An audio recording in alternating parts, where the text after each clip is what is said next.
thought process, and we want to look and still dealing with hope. Acts 28, verse number 20.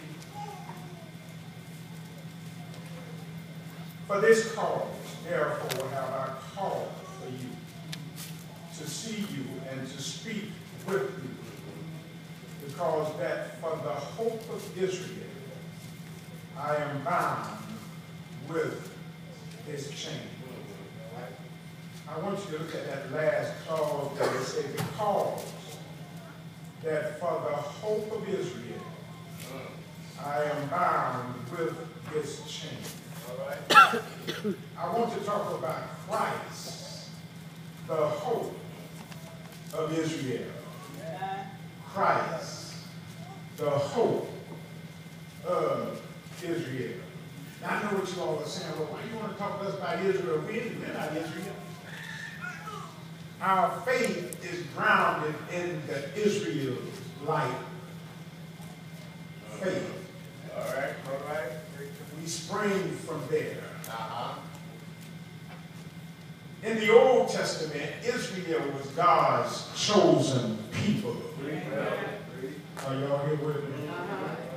In the New Testament, the church, the believer, is God's chosen people. His elected people. His called out people. We belong to God. Yes. Israel belonged to God. Now there's something going on in biblical history and eschatologically speaking. Wrong word, y'all. In the field of eschatology, it's still bad. As we look at it,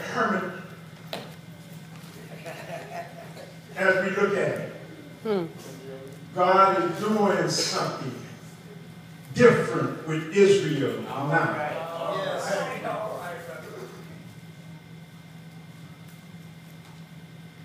Schaeffer says on God's calendar, Israel has been set aside. And he's now doing what he intended to do with Israel. But Israel rejected him. So he's doing now through the church what was in his mind. Are y'all here with me? For Israel. So this age we're in now is called the church age. That's right. Yes. God is working through the church, calling out a people for his name. But when we look at this text today, Paul identifies Christ, who we represent as the hope of Israel. Hope has to do with expectation. Are y'all here with me? And it has to do with good expectation. You see, when we hope something that's great, when the world hopes something, they are wishing that it happened. But when the Christian hopes, we're expecting something to happen. Are y'all here with me? Because our hope is built on a sure foundation. And that foundation is God himself. And his son, Jesus Christ. Now I told you and some of y'all weren't here, so I'll say it again. I told you the other night that it's built upon God and his truth. And therefore God, who cannot lie. Are y'all here with me? God cannot lie. Whatever God said, it's settled. If God said it, that settles. We need to learn how to claim the promises of God. Hope spans the horizon of things that we cannot see. That's right. Our whole religion is based upon hope. That's right. Are y'all here with me? Yeah. You see, we cannot see God, but we hope to be with him one day. Yeah. Why don't y'all talk to me? Yeah. There are many things that we can't see as it relates to God, but we know through hope that one day it will be ours. Yeah. Or we can't see heaven beyond this earth. We can't see up into the third heaven. But we heard Jesus say, behold, he said, I go to prepare a place for you. Yeah. And the last time we saw him, are y'all here with me?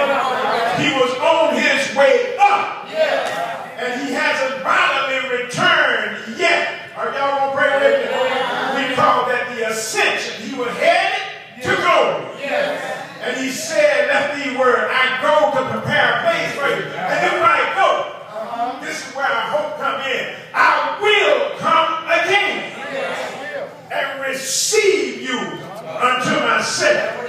Do I have any Bible scholars in here? Our hope, the hope. Jesus is called the hope of Israel. Do y'all mind if I connect Jesus with Israel? And when we search his genealogy, we find out that he not only is the hope of Israel, but he came through the line of Abraham.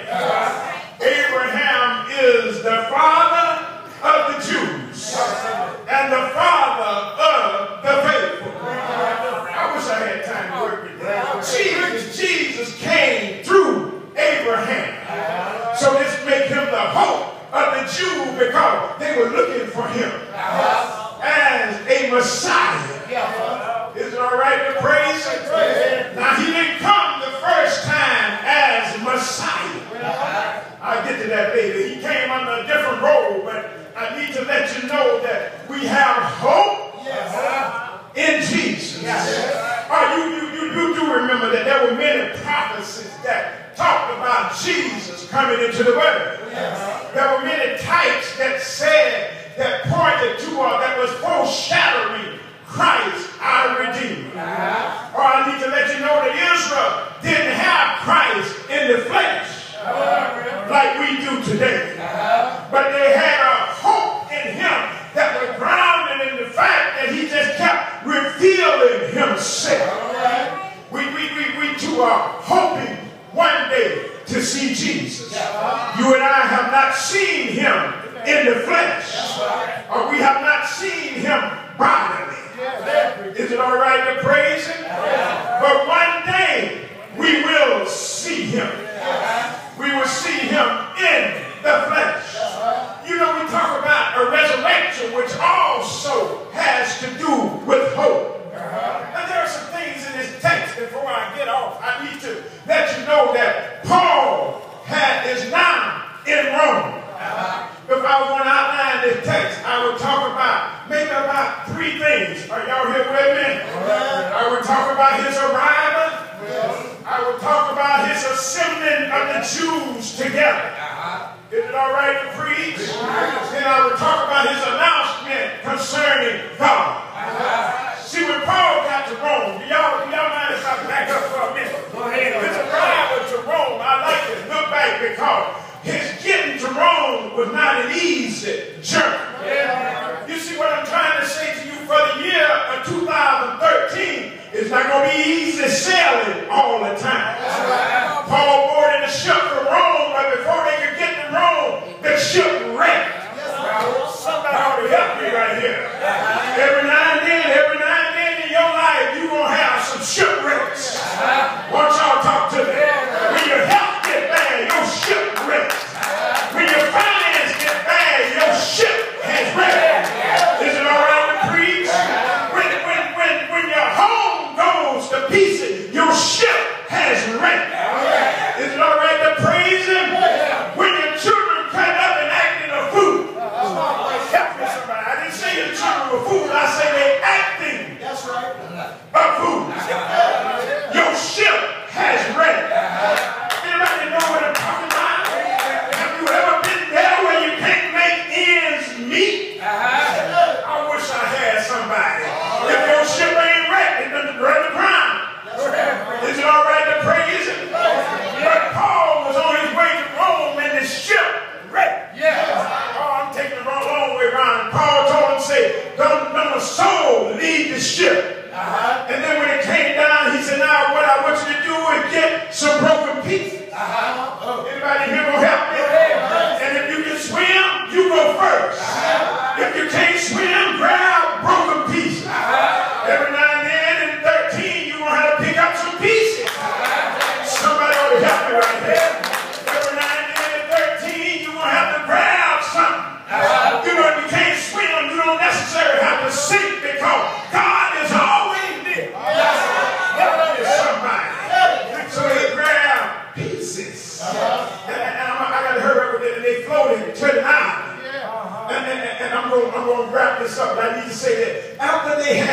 ship had wrecked.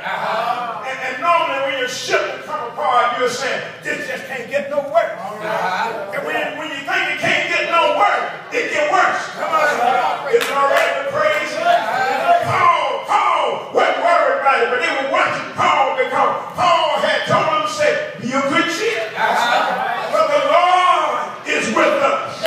Now the ship done wrecked, and Paul saying, hey, grab some broken pieces. And then they make their way to land, and when they get there, Paul move around. Anybody know this? He moved around and he started gathering up wood.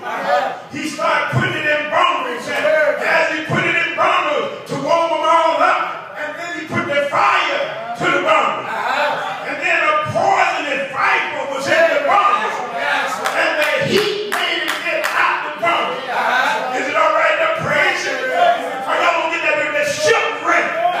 Now he run into a poison snake. Deadly poison. And when Paul put the bundles of sticks down, he latched on the post. Any Bible readers in here? And do y'all get it? It looked like the old folk would say, he don't know what's wrong with him. His luck bad. He just snake bit. Is it all right to praise?